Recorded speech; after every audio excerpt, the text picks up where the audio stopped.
Assalamualaikum warahmatullahi wabarakatuh. Yang saya hormati para alim ulama, romo kiai yang ini hadir, tentu jamaah sholat isya dan sholat tarawih yang saya hormati, yang dimuliakan Allah. Kalau Pak Yai tadi, Pak Yai Daroji sampaikan 2 tahun kita ngempet, tidak bisa seperti ini kecuali yang nekat. Alhamdulillah pada malam hari ini kita diberikan kesehatan, bisa menyelenggarakan sholat tarawih, sholat isya, dan sebentar lagi sudah mau selesai Ramadannya, dan sudah ramai bicara soal mudik. Maka tentu saja kami dari pemerintah, staf Forkompimda yang ini hadir, Pak Kajati, Pak Wakil Ketua Dewan, DPRD ada dari Pengadilan Tinggi, dari TNI Polri, makasih, Pak Kanwil Kemenak, makasih ya, dan teman-teman Pemprov semuanya. Kita nanti akan mendengarkan banyak hal pesan dari Ustadz Dasyat Latif. Saya koreksi Pak Daroji, beliau tidak diundang jauh dari Makassar Pak, lebih jauh lagi. Dari Arab Saudi dia baru pulang, belum sampai Makassar Bapak Ibu, Masya Allah, mudah-mudahan mabrur gitu ya. Assalamualaikum warahmatullahi wabarakatuh.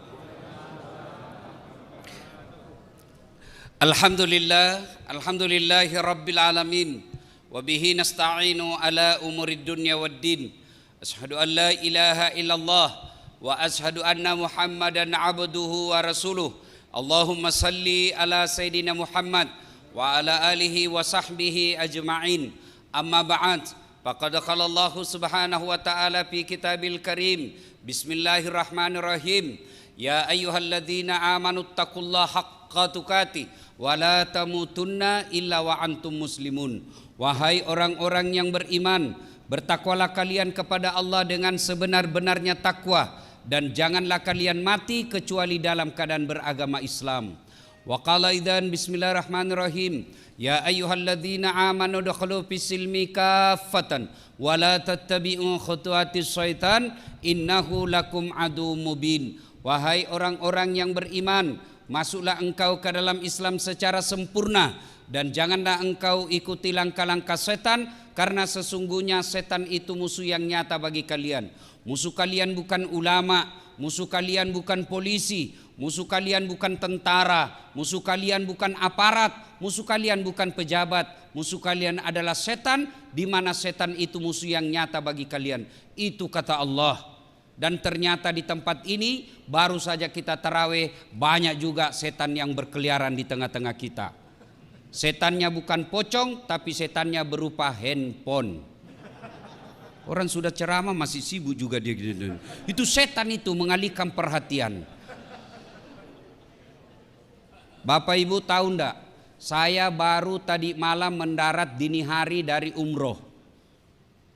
Hanya beberapa jam tidur, pergi lagi ke sini ke Semarang. Belum beberapa sampai di hotel, belum sejam, lanjut lagi pergi ceramah. Untuk apa? Menghargai undangan Gubernur Jawa Tengah. Begitu sangat saya menghormati acara ini, saya bilang sama istri saya, kamu harus tahan dulu untuk dapat pelukan dari suamimu. Kenapa? Menghormati undangan. Jadi tolong juga kasihan, hormati dan hargai perasaanku. Simpanlah dulu itu handphone selama saya ceramah. Boleh Bu?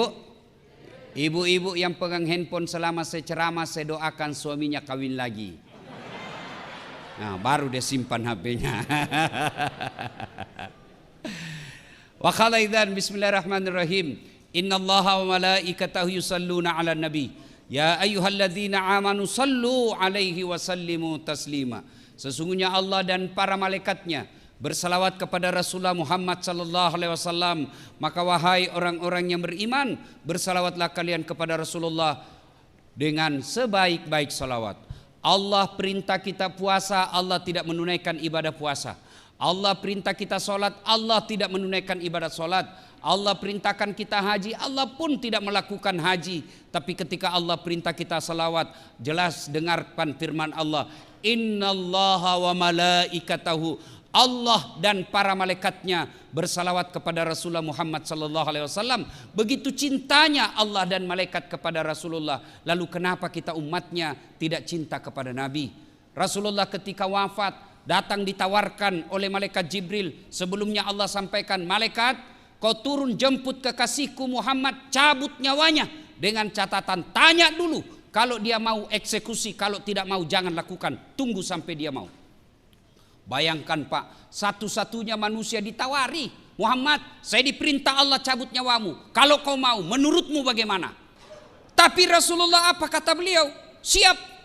Nabi dan Rasul sebelumku selesai melaksanakan tugas, mereka menghadap kepada Allah. Jibril, aku pun siap hari ini. Tapi tolong berikan saya berita gembira tentang umatku. Beliau tidak tanya, berikan saya berita gembira tentang anak cucuku, tentang keluargaku. Tidak. Beliau berkata, berikan saya berita gembira tentang umatku. Begitu cintanya Rasulullah kepada kita. Lalu kenapa kita bersalawat saja malas? Ayo bersalawat bareng-bareng. Saya mau ajak kita salawat. Bukti cinta kita kepada Rasulullah Muhammad sallallahu alaihi wasallam. Sallallahu ala Muhammad sallallahu alaihi wasallam. Sallallahu ala Muhammad sallallahu alaihi wasallam. Ibu bapak saudara-saudara sekalian, teristimewa yang kita hormati Bapak Gubernur Jawa Tengah, Bapak Haji Ganjar Pranowo SHMP beserta seluruh jajaran yang insya Allah dimuliakan dan dirahmati oleh Allah Subhanahu wa taala. Bapak Ibu Porkopinda Provinsi Jawa Tengah, Bapak Ketua Basnas Jawa Tengah yang terhormat Kiai Haji Ahmad Daroji yang insya Allah dimuliakan dan dirahmati oleh Allah Subhanahu wa taala. Saya pada kesempatan ini tidak secara detail bercerita tentang nuzulul Quran, karena itu Bapak selalu dengar dan bisa diupdate di YouTube kita masing-masing. Pertama yang ingin sampaikan, sebelum Al-Quran turun, kita tahu ada yang disebut masyarakat jahiliyah. Apakah masyarakat jahiliyah itu hanya hidup 1400 tahun yang lalu? Jawabannya tidak.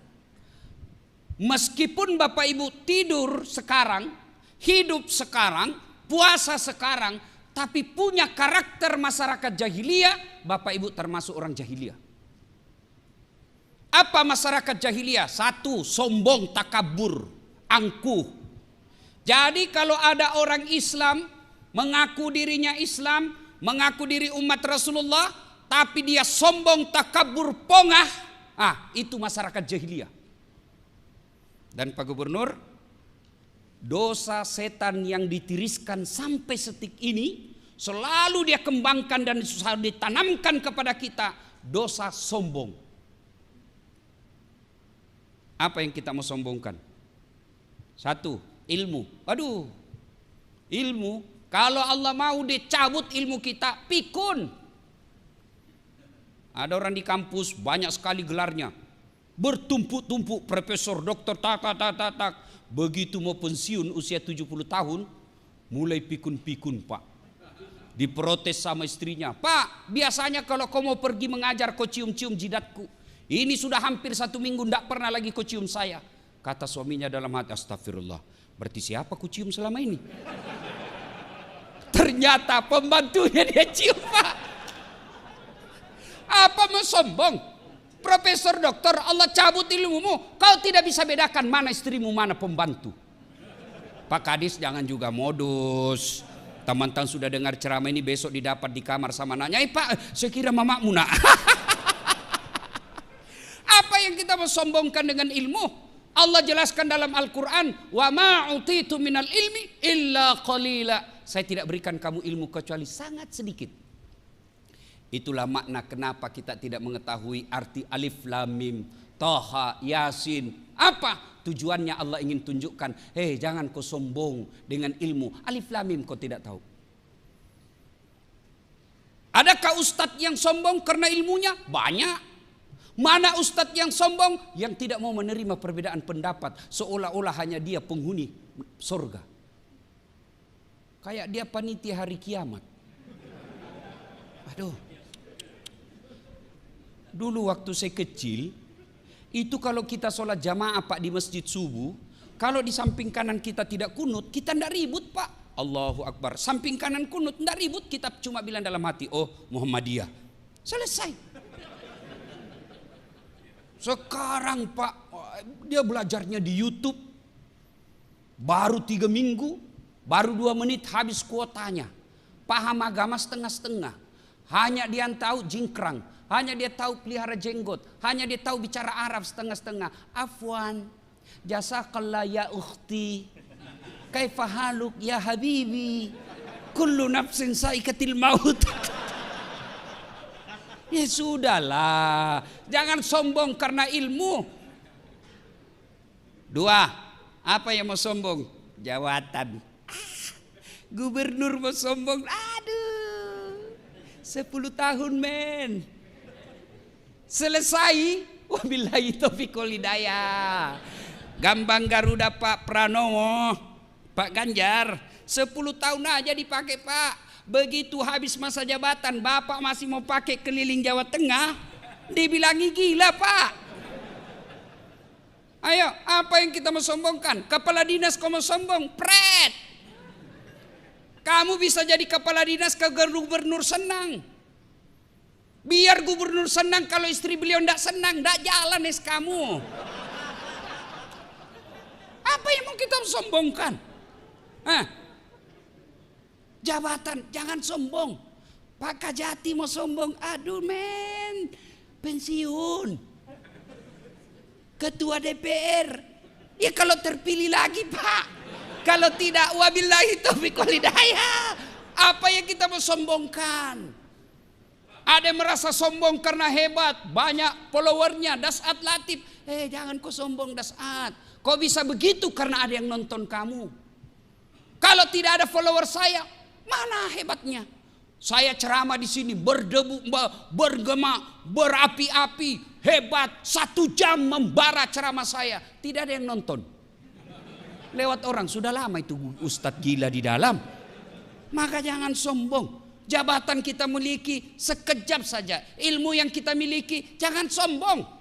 Yang ketiga yang menyebabkan sombong, kaya. Apa yang kamu sombongkan dengan kekayaanmu? Di atas langit ada langit. Allah marah dengan kekayaanmu. Oke lah, masih banyak harta, masih bagus mobil, masih banyak tabungan. Allah titip 1 penyakit dalam dirimu, tidak ada bisa kau makan. Banyak kan Bapak tahu? Banyak duitnya miliaran, tabungannya miliaran, tapi apa? Dilarang makan nasi, dilarang makan garam, dilarang makan gula, dilarang makan daging, dilarang makan lemak. Apa saja bisa dia makan? Ubi rebus. Duit 10 miliar, ubi rebus saja bisa dia makan Pak. Begitu dia ke dokter, apa kata dokter? Mohon maaf Pak Kadis, selama Bapak aktif sebagai PNS, Bapak tidak pernah kena sinar matahari. Mulai besok jam 8 Bapak keliling di komplek, kasih sinar matahari. Jangan pakai baju Pak ya, jangan pakai peci, pakai celana pendek aja Pak, supaya kena semua matahari. Jangan pakai sendal. Kelilinglah dia di komplek dari jam 8 sampai setengah 10, tidak pakai baju, pakai celana pendek, tidak pakai sendal. Apa bedanya sama gembel?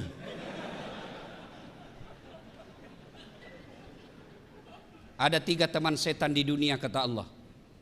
Ganiyun mutakabbir, orang kaya yang sombong. Kaya pangkat Pak Gubernur sombong, temannya setan. Kaya ilmu Ketua Basnas sombong, temannya setan. Kaya harta, hartawan sombong, temannya setan. Tapi kalau mereka golongan ini sombong, orang masih tolerir dan maklumi. Kenapa? Ada hal yang dia bisa sombongkan. Wajarlah dia sombong, dia gubernur Jawa Tengah, paling banyak penduduknya bos. Oh kaya, wajar dia sombong, apa aja dia punya. Wajar dia kaya, profesor, doktor, tinggi ilmunya. Tapi temannya setan, meskipun itu dia masih dimaklumi. Kenapa? Segala dia punya. Tapi kalau itu sudah temannya setan. Tapi kalau sudah tidak terkenal, miskin, pengangguran, mengharap-harap THR, jelek mukanya, bau mulutnya, sombong lagi. Kau bukan temannya setan, kau sudah jadi setan cilaka. Ayo, kalau ada di antara kita masih punya rasa sombong, Allahu Akbar, kalian gagal dalam berpuasa. Tujuan orang puasa, Bapak semua sudah hafal. Endingnya puasa, akhirnya puasa, la'allakum tattaqun. Mengenai orang-orang yang bertakwa. Dan salah satu sifat orang bertakwa kata Imam Buzairi, tawadu. Apa itu tawadu? Rendah hati, bukan rendah diri. Saya ketawa dalam hati kalau ada lihat pejabat, anggota DPR, kepala dinas, kepala seksi mau sombong. Aduh kasihan, berapa lama kau punya jabatan? Maka semakin tinggi jabatan, semakin cakep, semakin cerdas, semakin kaya, tapi dia rendah hati. Itulah yang Allah cintai dunia sampai akhirat. 2. Karakter orang jahiliyah. Apa itu? Nganggap remeh orang lain. Selama Bapak suka nganggap remeh orang lain, itu karakter jahiliyah. Allah larang Bapak pakai mobil mewah, silahkan, itu rezekimu. Allah larang pakai emas berlian, silahkan, itu rezeki, tidak dilarang Allah pakai. Kalau perlu pakai berlian itu gigi. Kan ibu-ibu sekarang itu begitu kayanya, giginya aja dia kawat Pak. Dulu waktu kita kecil pagar yang dikawat Pak, sekarang gigi dia kawat-kawatnya Pak. Kalau masih mahasiswa saya masih senang lihat Pak, tapi kalau sudah istri kepala dinas sudah mau 50 tahun pakai kawat juga terlambat. Ini namanya STNK, sudah tua nakal kembali.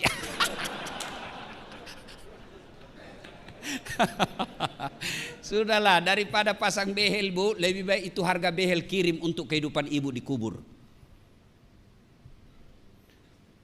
Nganggap remeh orang lain. Mana disebut nganggap remeh orang lain? Nih, Bapak diangkat kepala dinas, meremehkan pegawai honor. Itu sombong, masyarakat jahiliyah itu. Ada pegawai honor di sini? Ada? Banyak kan? Saya tahu penyanyi lagunya kalau pegawai honor. Berakit-rakit dahulu, berenang-renang ke tepian, sakit-sakit dahulu, susah-susah dahulu, lalu kemudian tetap susah. Itu pegawai honor tuh. Sebelumnya PTT namanya kan, pegawai tidak tetap. 5 tahun kemudian TTP, tetap tidak pegawai.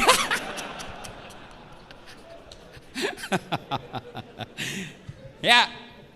Nah, ketika masyarakat waktu itu di Mekah, jahiliyah namanya, sombong, nganggap remeh orang lain, takabur, congkak, itu kan Abu Jahal.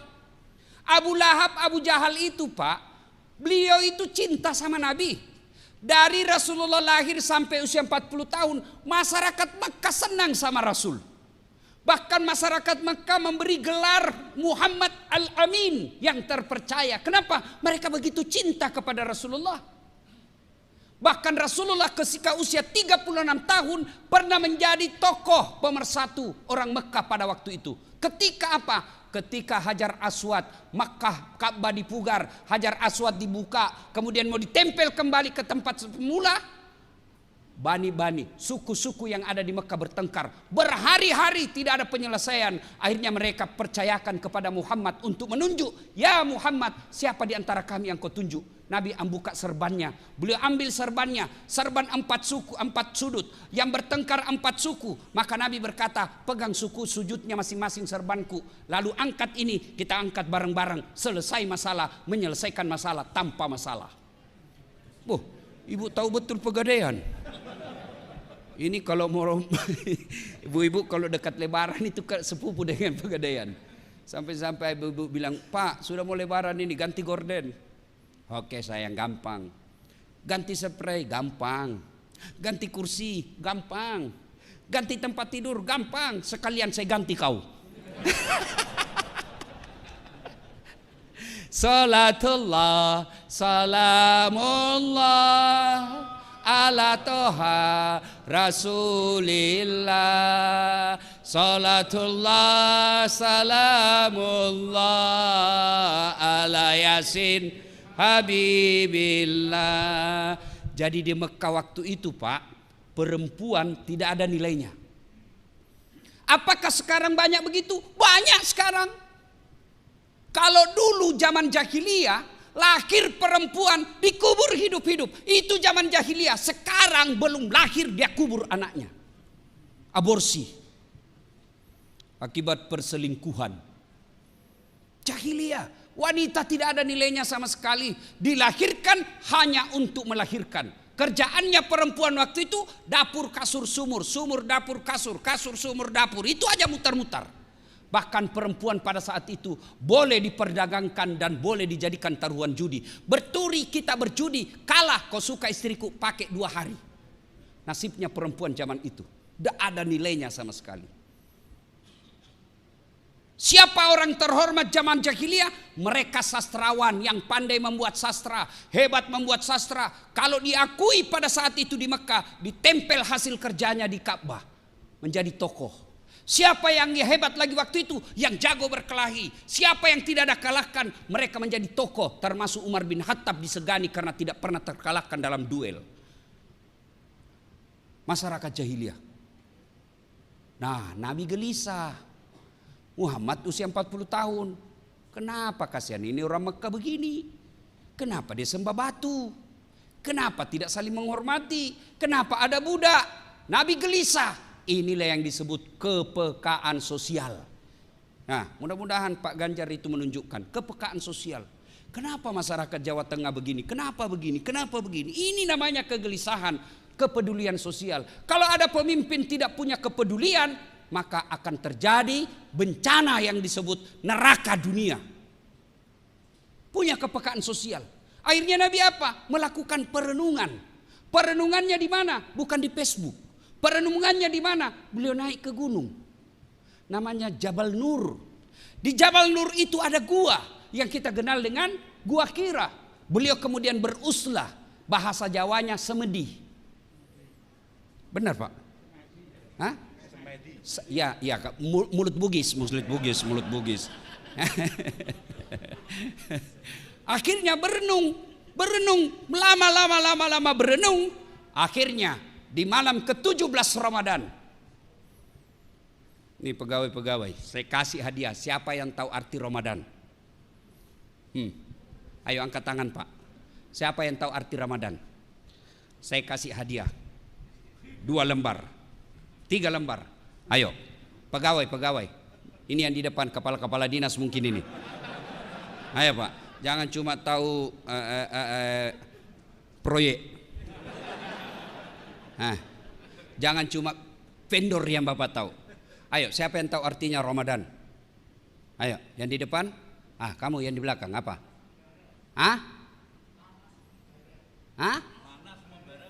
Sini. Di sini jawabnya. Ayo cepat sini. Ini pegawai negeri?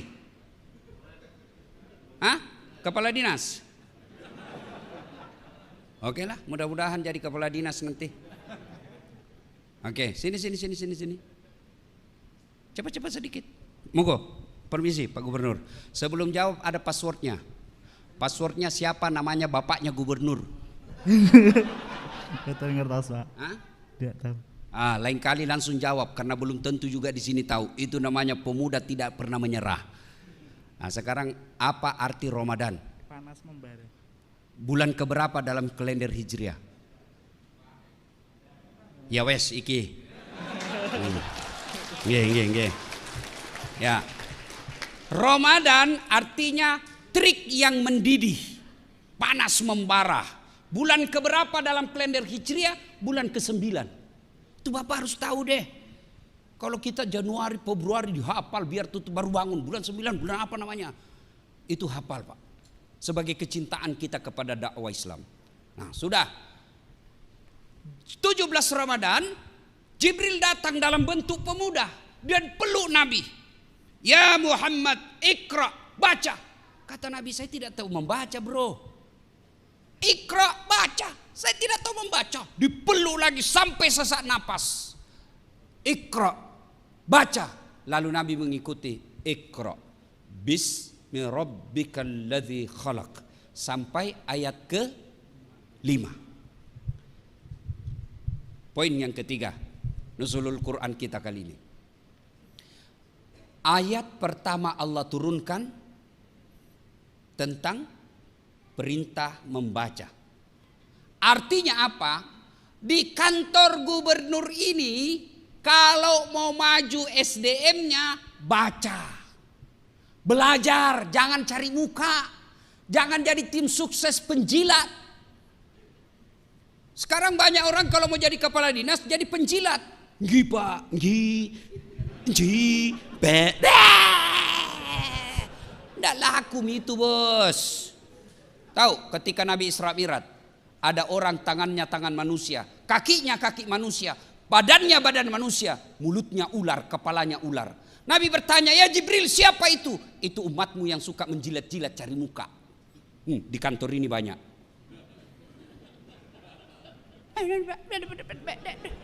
Santai saja bos, kayak ndak punya sudah harga diri. Berdirilah dengan kepala tegak. Katakan yang hak adalah hak, katakan yang batil adalah batil.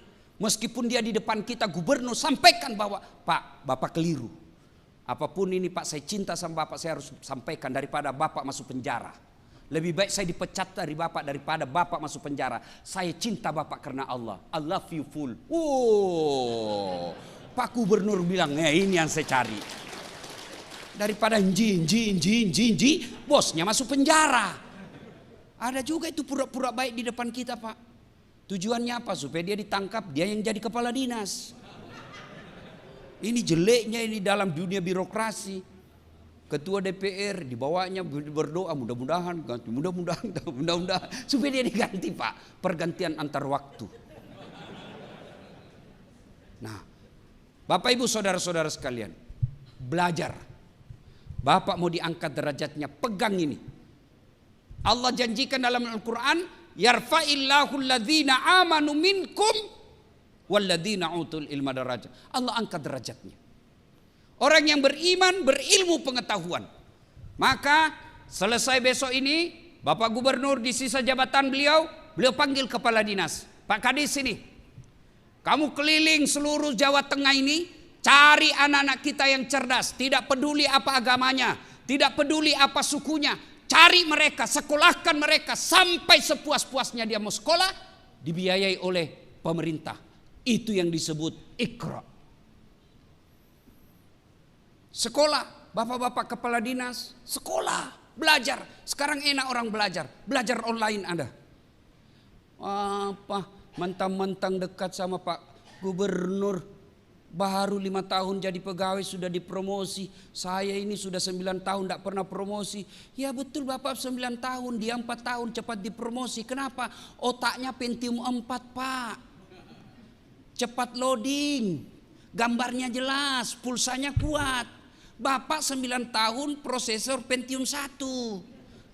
Gambar kabur, lambat loading. Disuruh bikin surat, sudah Pak, sudah Pak, mana tinggal di print Pak, belum sudah namanya itu. Bapak ketawa karena banyak di antara kita begitu kan. Maka kalau mau diangkat derajatnya, belajar. Ali bin Abi Thalib pernah ditanya, ya Imam, kalau kau disodorkan antara harta dengan ilmu, pilih mana? Bapak-bapak kalau disodorkan sama gubernur, Pak, nih iPhone 13 atau kitab Durratun Nasihin, Bapak pilih mana? Kitab, pencitraan. Ali bin Abi Thalib, ya Imam, kalau kau disodorkan antara harta dengan ilmu, pilih mana? Ali bin Abi Thalib dengan mantap, saya pilih ilmu. Kenapa ya Imam? Ada 3 kelebihan ilmu dibanding harta. 1, harta kamu yang jaga, ilmu dia yang jaga kamu. Bapak punya duit 5 juta, masukkan kaleng-kaleng, gembok kalengnya, 1 gembok. Masuk lemari, gembok lagi lemarinya, 2 gemboknya. Keluar kamar, gembok lagi kamar, 3 gemboknya. Keluar rumah, gembok lagi rumah, 4 gemboknya. Keluar pagar, gembok lagi pagarnya, 5 gemboknya. Sampai kantor gubernur hilang kuncinya. Apa enggak setengah mati dijaga itu duit? Tapi kalau ilmu, dia yang jaga kamu. Mana buktinya? Pak Ganjar. Kemana-mana dikawal Satpol PP. Polisi setengah. Saya Satpol, saya Ustadz. Dijaga, dikawal. Kenapa? Karena punya ilmu. Tidak mungkin jadi gubernur kalau beleng-beleng. Maka kalau ilmu, dia yang jaga kalian. Kalau harta, kalian yang jaga dia. Maka belajar. Belajar ilmu apa saja. Belajar ilmu sawit. Bismi rabbikal ladzi khalaq. Belajar ilmu matematika. Belajar ilmu fisika. Ilmu kedokteran. Administrasi negara. Silakan pelajari semua. Pelajari. Dengan catatan Bismi rabbikal ladzi khalaq. Mengagungkan nama Tuhan. Kalau bapak semakin tinggi sekolahnya, makin banyak gelarnya, tapi semakin jauh dari Allah, percaya itu bukan ilmu, tapi ilmu sekedar tahu. Itu namanya sekedar tahu. Ilmu adalah orang yang mendekatkan dirinya kepada Allah Subhanahu wa taala. Itulah ilmu yang berkah. Selesai. Yang ketiga, belajar. Kemudian setelah Rasulullah menggigil, setelah dipeluk oleh Jibril, kembali Nabi ke rumahnya. Sampaikan kepada Khadijah, wahai istriku, saya menggigil kedinginan, selimuti saya. Kira-kira kalau Pak Kadis 3 hari 3 malam keluar rumah, tidak ada kabar, ditelepon mati handphonenya, pulang-pulang kedinginan, lalu katakan ke istri, Bu, selimuti saya Bu, saya kedinginan. Kira-kira apa singkatnya Bu? Bapak diselimuti. Enggak Pak, interogasi. Dari mana kau pulang-pulang kedinginan? Marah itu HPmu. Memang ini laki-laki kurang ngajar ini. Tapi Khadijah tidak. Hikmah keempat, keluarga sakinah, keluarga bahagia, itulah yang disebut fid dunya hasanah. Bapak selalu berdoa, fid dunya hasanah. Mana sih itu dunia hasanah, kebahagiaan di dunia, keselamatan di dunia, mana kebahagiaan di dunia? Satu di antaranya punya istri yang baik. Rasulullah salah satu sebab penopang dakwah beliau punya Khadijah yang sangat dicintai. Ketika Rasulullah sallallahu alaihi wasallam ditinggal Khadijah, beliau sedih. Maka kita dalam sejarah Islam kita kenal dengan istilah tahun duka cita.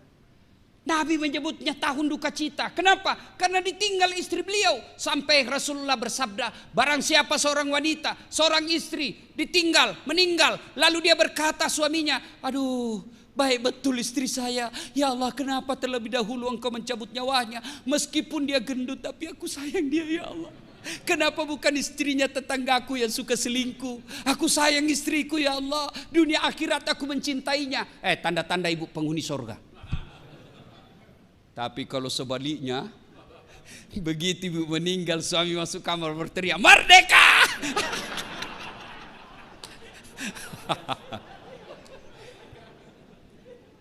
Bu, ibu, ui, bu, ui, mau ndak masuk surga? Jalur pintas, mau ibu? Kata Nabi, 1, aqimis shalah, dirikan sholat. 2, puasa Ramadan. 3, jaga harga dirimu. 4, patuhi perintah suamimu. Kata Nabi, tadkhulul jannati bisalam. Ibu, kau masuk surga dengan segala kehormatan. Pintu mana saja kau mau. 4 aja syaratnya. Lebih susah jadi caleg. Benar. 4 aja syaratnya Bu. Nabi sudah katakan, kau masuk surga deh dari pintu mana kau suka. Tapi sayang 1000 sayang, setan berhasil menggoda ibu-ibu. Akhirnya apa? Dia rajin sholat, dia rajin puasa, rajin tadarus. Satu dosa yang besar di sisinya, dia tidak tahu menghormati suaminya. Ibu boleh marah sama suami, boleh. Islam tidak melarang, tapi tidak boleh memaki. Kecewa saya bang, saya jauh-jauh dari Sulawesi ikuti kamu, ternyata aku berkhianat. Boleh ibu marah seperti itu. Tapi kapan ibu memaki, bodoh memang kamu, laki-laki apa ini, S2 tapi goblok. Bapak pernah digoblok-gobloki sama istri? Ini saya lihat ini muka-muka takut sama istrinya ini semua ini. Mana ada orang berani sama istrinya? Kalau Ustadz tidak, cuma istriku yang lebih berani. Podo air Memang tidak ada orang hebat depan istri Pak. Habis. Kita ini bisa jago bukan karena saya hebat, tapi karena istri saya pandai. Istri saya pandai menyenangkan hati. Mana bisa Pak Gubernur mau pidato bikin anggaran kalau tiba-tiba istri menelpon, "Oi, anakmu kesetrum." Mana bisa lagi kita konsentrasi Pak. Ya, Maka salah satu yang disebut fid dunya hasanah itu seperti Khadijah. Ibu, Bu, Bu, ketika Khadijah sakaratil maut, itu datang Jibril beri salam. Ya Muhammad, sampaikan kepada Khadijah ada salam dari Allah. Allahu Akbar. Allah titip salam. Malaikat Jibril sampaikan, ya Muhammad, sampaikan kepada Khadijah ada salam dari Allah. Dan sampaikan kepada Khadijah, Allah telah menyiapkan sorga. Dan di dalam sorga itu Allah sediakan Khadijah istana yang terbuat dari apa? Terbuat dari mutiara. Kenapa tidak terbuat dari emas? Kenapa tidak terbuat dari jamrud? Kenapa tidak terbuat dari berlian? Karena Khadijah punya sifat mutiara. Apa sifat mutiara? Ibu tahu kan mutiara? Ibu tahu kan? Ya ada di lehernya ibu tuh. Mutiara. Itu mutiara, Bu, hidup di dasar laut. Perutnya lembut, dagingnya lembut, bayangkan keran. Dan dia buka cangkangnya, masuk di dalamnya tanah, masuk di dalamnya pasir. Dia tutup, bayangkan perut yang halus itu bersentuhan dengan tanah, pasir, kerikil. Dia tutup cangkangnya, pasir itu pasti menyakitinya. Tapi begitu dia keluar, buka cangkangnya, apa yang keluar? Mutiara. Artinya apa? Khadijah persoalan dalam hidupnya, dia peluk, dia tutup rapat-rapat, tidak pernah dipublikasi, tapi dia berdoa kepada Allah. Akhirnya penderitaan, waman yusri yusra. Apa istri kita sekarang? Bertengkar sedikit sama suaminya, hancur suaminya, dipublikasi di medsos. Tak kusangka kau begitu. Andai kau tahu aku begini, aku tidak mau menerima lamaranmu. Apalagi tidak mau, kau sudah punya anak 2. Maka Bapak Ibu, Kepala Dinas, Pak Gubernur, kita semua, kesuksesan kita, kebahagiaan kita, salah satu di antaranya punya istri seperti Khadijah. Kalau ada istri Bapak seperti yang membelah dadanya Rasul, yang membelah dadanya paman Rasul, Hamzah, ngomel-ngomel, bagaimana cara menghadapi? Ada 2. 1, putuskan jaringan supaya tidak didengar ngomelannya. Pak, matikan, off kan langsung, mati sudah itu. Yang kedua, tambah kuota. Jelas ya? Sudah paham kan maksud saya? Paham ya? Paham kan? Kalau berani. Kalau tidak berani ya sudah, lebih baik Bapak makan obat tidur saja, Pak. Selanjutnya turunlah Rasulullah menyampaikan kepada Khadijah, dan orang pertama beriman kepada Rasul Khadijah. Lalu Khadijah sampaikan kepada pamannya, seorang pendeta namanya Waraqah bin Naufal. Sampaikan kepada ini, lalu pendeta ini berkata, ya Muhammad, itu yang mendatangimu sama yang mendatangi Ibrahim, sama yang mendatangi Musa, sama yang mendatangi Isa. Engkau dilantik menjadi nabi dan rasul. Pendeta pertama yang memberitahu kepada Rasulullah Muhammad SAW. Hatam kisah karena waktu terbatas. Sekarang Al-Quran sudah ada di tengah-tengah kita. Maka bagaimana sikap kita? Paling real selain membacanya adalah mengamalkannya. Kalau Pak Gubernur diberikan wasiat, diberikan amanah oleh Allah dan rakyat Indonesia menjadi pemimpin, besok-besok Bapak mau memilih menjadi orang-orang yang berada di sekeliling Bapak. Kalau dia muslim, mutlak sebagai amanah, Bapak tes dulu deh dia ngaji. Kau ngaji dulu deh. Bagaimana kau mau mengimani? Bagaimana kau mau mengajarkan Al-Quran kalau kau tidak tahu ngaji? Kau ngaji dulu deh. Meskipun kau cerdas tapi tidak tahu ngaji, saya khawatir engkau tidak bisa mengamalkan nilai-nilai Al-Quran. Lebih banyak, masih banyak orang Islam yang bisa mengamalkan dan cerdas seperti kamu, tapi dia bisa baca Quran. Mulai mendidih otaknya kepala dinas. Kalau Pak Gubernur mau mengangkat kepala dinas, syaratnya harus lancar ngaji. Saya kira pendaftar mulai mundur, Pak. Mulai berkurang pendaftar. Bagaimana masalah buat kita orang Islam? Bagaimana kita mau menjadi pemimpin yang mengamalkan Quran kalau kita sendiri tidak tahu ngaji Quran? Langkah berikutnya setelah membaca qiraatil Quran, membaca Al-Quran, amalkan Al-Quran. Tidak usah muluk-muluk dulu deh. Kita saut, Dari kecil kita tahu ayat ini, inna salata tanha anil fahsai wal munkar. Sesungguhnya solat itu mencegah kalian dari perbuatan keji dan mungkar. Loh, kenapa ini kata Pak Gubernur? Rajin dia solat tapi pembohong. Rajin dia solat tapi tukang nipu. Dia rajin solat tapi tidak amanah. Rajin solat tapi ngambil uang-uang negara. Katanya solat mencegah perbuatan keji dan mungkar. Yang salah adalah periksa tata cara pelaksanaan solatnya.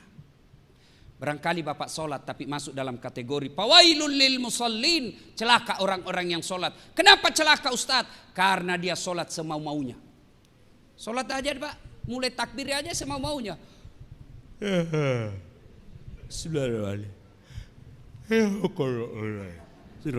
Malik yaumin. Iya kena. Ada kan begitu Pak? Ada. Ya kita masing-masing lah itu. Allahu Akbar, tiba-tiba bunyi handphone. Aduh, ada di meja handphone bunyi. Pas ada pula istri. Aduh mati sudah didapat sudah. Kira-kira Bapak bisa khusyuk? Ada kawan saya dia bilang sama saya, Ustadz begitu saya baru rakaat pertama tiba-tiba handphone bunyi, gelisah. Padahal sebelum saya sholat yang saya menelpon itu pakai inisial namanya Ustadz. Menelpon lagi dia Ustadz. Tidak bisa saya tenang dalam sholat. Tiba-tiba istri saya lewat, dia bilang sudahlah saya tidak angkat handphonemu, kau serius saja sholat. Baru dia tenang sholat.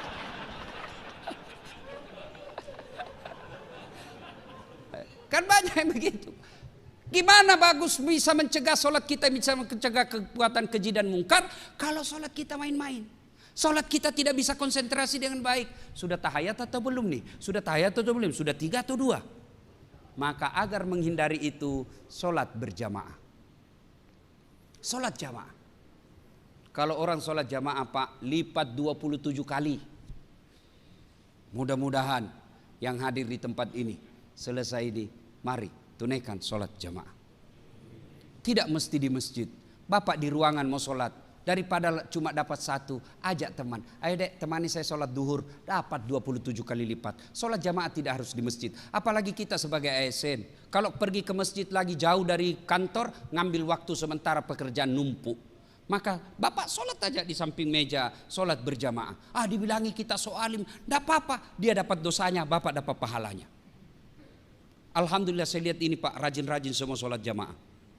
Mana-mana masjid Jawa Tengah Pak, full masjid Pak. Terutama kalau subuh, ramai Pak. Penuh, tidak ada di luar. Tidak ada di dalam, semua di luar Pak. Ayo hidupkan sholat jamaah. Masya Allah. Kalau Pak Gubernur rajin sholat jamaah, saya yakin kepala dinas akan mengikutinya. Assalamualaikum warahmatullahi wabarakatuh. Assalamualaikum warahmatullahi wabarakatuh. Kata Pak Gubernur, mana ini kepala dinas PU? Tidak pernah juga saya lihat sholat berjamaah. Ajudan telepon, Pak Kadis dicari sama Pak Gubernur. Katanya Bapak tidak pernah dilihat sholat jamaah. Besok belum azan Pak, sudah ada di masjid ini Pak Kadis. Itulah hebatnya kekuasaan Pak. Berdakwah.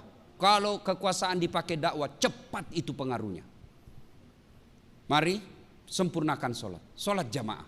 Yang kedua, kita selalu yakin Islam sebagai rahmatan lil alamin. Jadilah Islam yang rahmatan lil alamin Pak. Jadilah wakil Islam yang rahmatan lil alamin. Kita tentu sedih, capek kita Pak. Kita di Indonesia mayoritas muslim, 88% kita Islam. Tapi kenapa kita selalu dituduh teroris? Kita dituduh anti NKRI. Kita selalu dicap kita tidak cinta kepada Pancasila. Padahal negara Republik Indonesia ini tidak berdiri tanpa kecintaan orang Islam kepada Republik Indonesia.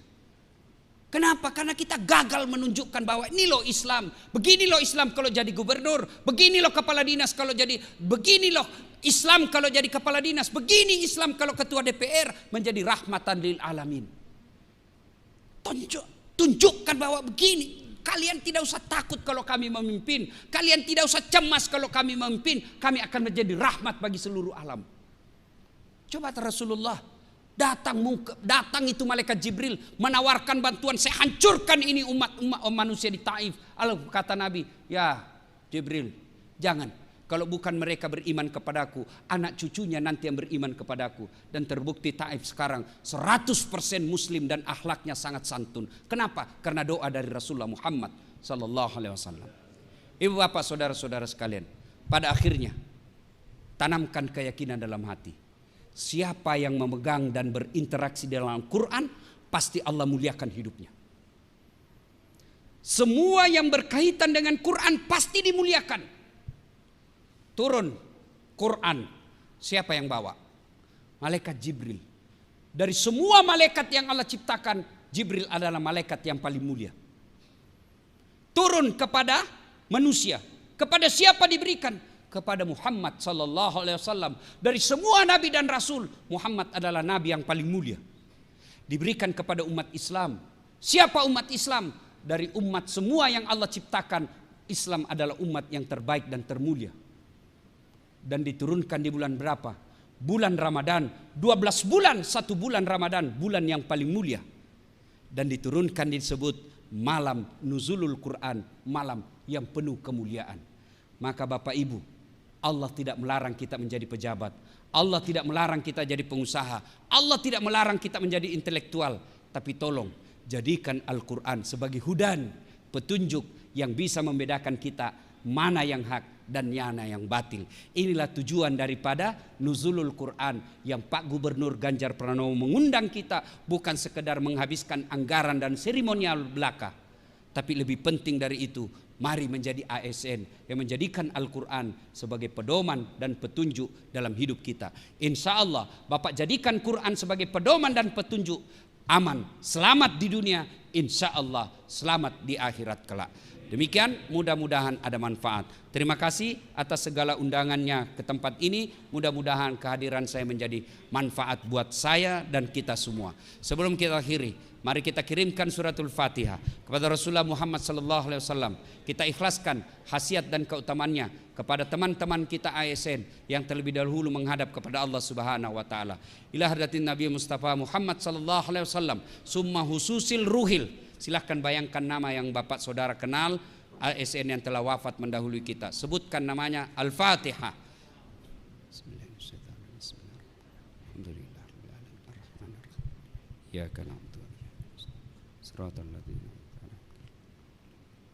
Amin. A'udzu billahi minasyaitonir rajim. Bismillahirrahmanirrahim. Allahumma shalli ala sayidina Muhammad wa ala ali sayidina Muhammad. Allahumma ghafir lil mu'minina wal mu'minat wal muslimina wal muslimat al akhya'i minhum wal amwat innaka sami'un qaribun mujibud da'wat wa kadiyal hajat. Allahumma ghafir lana wa liwalidayna warhamhuma kama rabbayana shaghira. Rabbana la tuzigh qulubana ba'da idh hadaytana wa hab lana min ladunka rahmah innaka antal wahhab. Rabbana atina fid dunya hasanah wa fil akhirati hasanah wa qina adzabannar. Subhana rabbika rabbil izzati amma yasifun wa salamun alal mursalin walhamdulillahi rabbil alamin. Izin ada yang terlupa Pak, satu kali sedikit lagi, minta 3 menit. Bapak Ibu, ini isinya air putih. Bapak Ibu, ini isinya air putih. Kalau air putih halal atau haram? Halal, jernih, bersih. Inilah pekerjaan Bapak menjadi ASN. Gaji Bapak anggota DPR, Forkopimda, inilah gaji Bapak. Halal. Tapi ketika Bapak tidak mengeluarkan zakat, Bapak tidak keluarkan zakat hartanya, zakat penghasilannya, maka ibaratnya saya celupkan tangan saya di kloset. Mohon maaf, beribu maaf, bukan bermaksud jorok. Saya masukkan air tangan saya, jari saya di kloset, lalu saya angkat, saya ambil 1 tetes dari kloset itu. Tidak ada kuningnya Pak, yang airnya aja tuh sudah dibuang kuningnya, sudah tinggal itu air, tapi masih putih Pak. Saya ambil 1 tetes, lalu saya titiskan di sini, 1 tetes saja. Kira-kira masih Bapak mau minum yang tadinya air jernih? Ada yang mau minum? Itulah harta Bapak yang Bapak cari secara halal, tapi karena tidak dikeluarkan zakatnya setiap tahun, maka Bapak minum air comberan. Itu harta yang tidak dikeluarkan zakatnya. Dan demi Allah, tanya Pak Kiai, adakah orang yang bangkrut gara-gara rutin membayar zakat? Pak, kalau Bapak tidak mengeluarkan zakat, pada zaman Nabi itu diperintahkan. Apalagi zamannya Abu Bakar Siddiq, dibentuk Densus namanya kalau sekarang, penagih zakat. Kalau Bapak tidak mau bayar zakat, Abu Bakar Siddiq perintahkan perangi mereka yang tidak mau bayar zakat. Jadi selesai ini bayar zakat Bapak. Bagaimana cara bayarnya? Dan hebatnya sekarang undang-undang perpajakan kita, Bapak bayar zakat kalau bayarnya di Basnas, bayarnya di lembaga zakat yang resmi, zakat yang Bapak keluarkan itu menjadi pengurang dari pajak tahunan Bapak. Jadi kalau Bapak bayar zakat misalnya 10 juta, Bapak bayar pajaknya 20 juta, maka yang 20 juta itu dikurangkan dari 10 juta yang Bapak bayarkan zakat. Itu dijelaskan dalam konstitusi kita. Maka bayar zakat. Kemana Ustadz kita khawatir nanti tidak tepat sasaran? Bayarnya tidak usah khawatir, ke Basnas saja. Dan Bapak kalau bayar zakat itulah yang tolak bala. Kalau misalnya Bapak sudah di dalam daftarnya Pak Gubernur mau dimutasi. Tiba-tiba Bapak bayar zakat dan sedekah, ternyata namanya Bapak tidak dilihat sama Pak Gubernur. Tidak masuk daftar. Itulah yang disebut tolak bala. Allah Maha Kuasa. Maka bayar zakat sedekahnya Bapak. Insya Allah berkah. Demikian. Assalamualaikum warahmatullahi wabarakatuh. Baik hadirin yang kami hormati, dengan demikian maka rangkaian acara pada malam hari ini telah selesai. Akhir kata kami menghaturkan terima kasih atas kehadiran dan perhatian Bapak Ibu sekalian. Wabillahi taufiq wal hidayah. Wassalamualaikum warahmatullahi wabarakatuh.